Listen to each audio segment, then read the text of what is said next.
ऐसे कौन से 4 स्टॉक है जिनका वेटेज निफ्टी 50 में ज़्यादा है, तो इन सब का मार्केट कैप बहुत बड़ा है। इसलिए अगर ये स्टॉक्स गिरते हैं या बढ़ते हैं, निफ्टी ज़्यादा हिलता है। तो अगली बार निफ्टी देखो तो समझो इन 4 स्टॉक्स ने क्या किया, वही निफ्टी ने फील किया। निफ्टी 50 और सेंसेक्स एक क्रिकेट के टूर्नामेंट में स्कोर बोर्ड की तरह है। वे आपको हर गेंद तो नहीं दिखाते, बट कुल मिलाकर बताते कि मैच कैसे चल रहा है। इन्फोसिस का मार्केट कैपिटल है 6.5 लाख करोड़ और टीसीएस का है 12 लाख करोड़ से ज़्यादा। तो भी इन्फोसिस का वेटेज ज़्यादा क्यों है निफ्टी 50 में?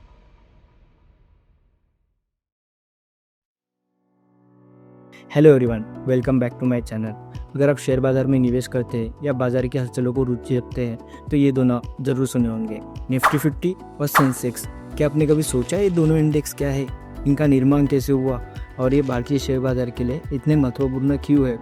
इस वीडियो में हम बात करेंगे निफ्टी 50 नेशनल स्टॉक एक्सचेंज का प्रमुख इंडेक्स, जिसमें देश की 50 सबसे बड़ी कंपनियां शामिल होती हैं। सेंसेक्स बॉम्बे स्टॉक एक्सचेंज का प्रमुख बेंचमार्क इंडेक्स, जो 30 प्रमुख कंपनियों के प्रदर्शन को दर्शाता है। इन दोनों इंडेक्स का स्ट्रक्चर क्या है और इनकी रचना कैसे हुई और ये बाजार के दिशा को कैसे प्रभावित करते हैं, इसके अलावा निफ्टी और सेंसेक्स के बीच को हम आसान भाषा में समझेंगे। आप अगर एक समझदार इन्वेस्टर बनना चाहते हैं या एक शेयर बाजार को गहराई से समझना चाहते हैं तो यह वीडियो आपके लिए बेहद खास है। सेंसेक्स और निफ्टी 50 का हिस्ट्री। सेंसेक्स जो 100 अंकों के साथ 1979 में स्टार्ट हुआ था, जो आज बढ़कर 82,000 पार है। करीब करीब सेंसेक्स ने 46 सालों में 820 गुना रिटर्न दिया है। सेम निफ्टी 50 1996 में 1000 अंकों के साथ स्टार्ट हुआ था, जो आज बढ़कर 25,000 पार है। यानी निफ्टी ने भी करीब करीब 25 गुना रिटर्न दिया है। यानी निफ्टी या सेंसेक्स, इन दोनों में आप लंबे समय तक निवेश किए होते तो आपका पैसा कई गुना हो चुका होता। निफ्टी 50 कैसे वर्क करता है और उसका सेक्टर रिप्रेजेंटेशन क्या है, और निफ्टी 50 में ऐसे कौन से स्टॉक है जिनका वेटेज ज़्यादा है, तो हम बात करेंगे सेक्टर रिप्रेजेंटेशन की। 37.74% financial sector, 11.11% IT sector, 10.31% oil gas and consumable fuels, 7% automobile and auto components, 6.96% FMCG sector, 4.54 telecommunication sector, 3.88 health care sector, 3.56 construction sector, 3.31% metal and mining sector, 2.79% power sector, 2.51% consumer services, 2.26% consumer durable sector, 2.18% construction material sector, 1.02% capital goods, 0.82% services. और Nifty 50 में ऐसे कौन से stock है जिनका weightage ज़्यादा है? 13.13% HDFC bank limited, 9.15% ICICI bank limited, 8.65% Reliance industries limited, 4.91% Infosys limited, 4.54% Bharti Airtel limited, 3.60% ITC limited, 3.56% Larsen and टूर्बो limited, 3.20% Tata consultancy services limited, 3.08% Axis bank limited, 2.95% Kotak Mahindra bank limited. Same Sensex का भी सेक्टर रिप्रेजेंटेशन और सेंसेक्स में ऐसे कौन से स्टॉक है जिनका वेटेज ज़्यादा है, तो ये आप देख सकते हो।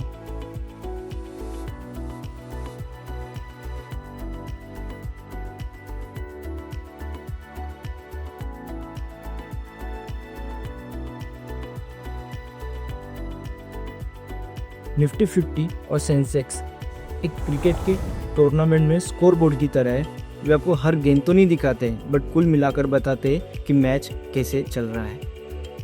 निफ्टी 50 का स्टॉक सिलेक्शन क्राइटेरिया। फर्स्ट है, निफ्टी 100 का हिस्सा होना चाहिए, यानी स्टॉक निफ्टी 100 के इंडेक्स में शामिल होना चाहिए, मतलब टॉप 100 कंपनियों में इसकी गिनती होनी चाहिए। सेकेंड है, free float market capitalisation. Stock free float market capitalisation के आधार पर सिलेक्ट किया जाता है, यानी केवल पब्लिक के पास ट्रेडिंग के लिए उपलब्ध शेयरों के वैल्यू के हिसाब से। उदाहरण से समझते हैं, मान लीजिए एबीसी लिमिटेड कंपनी है जिनके 10 करोड़ शेयर्स है, 6 करोड़ शेयर्स प्रमोटर्स के पास है और 4 करोड़ शेयर्स पब्लिक के पास है, और एक शेयर की वैल्यू है 500 रुपये, तो टोटल मार्केट कैप हुआ 10 करोड़ शेयर्स इंटू 500, 5,000 करोड़ इसका टोटल मार्केट कैप हुआ। फ्री फ्लोट मार्केट कैपिटलाइजेशन आता है 4 करोड़ इंटू 500 रुपीज़, मतलब 2,000 crore. Third, liquidity impact cost.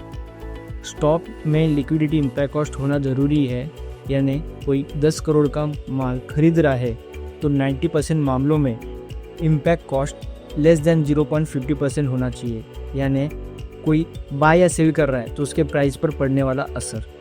Fourth है डेरिवेटिव। स्टॉक में फ्यूचर एंड ऑप्शन की सुविधा होनी चाहिए और इसके एनएससी में डेरिवेटिव कॉन्ट्रैक्ट्स उपलब्ध होने चाहिए। फिफ्थ है लिस्टिंग का समय। स्टॉक का एनएससी पर 6 महीने पुराना लिस्टिंग होना ज़रूरी है। सिक्स्थ है सेक्टर रिप्रेजेंटेशन। इंडेक्स में अलग अलग सेक्टर्स के उचित प्रतिनिधित्व देखे जाते हैं ताकि इंडेक्स संतुलित बना रहे। Review process. फर्स्ट है निफ्टी 50 सेमी एनुअल रिव्यू, जो जनवरी और जुलाई में होता है।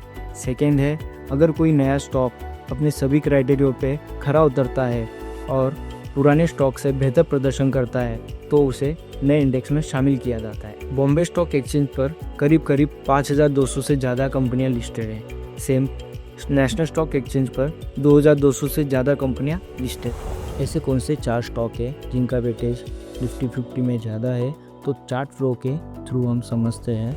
HDFC बैंक, इंडिया का top private bank, strong performance. ICICI bank, aggressive growth plus strong digital presence. Reliance, oil retail, Jio, multi sector giant. Infosys, top IT company, global clients.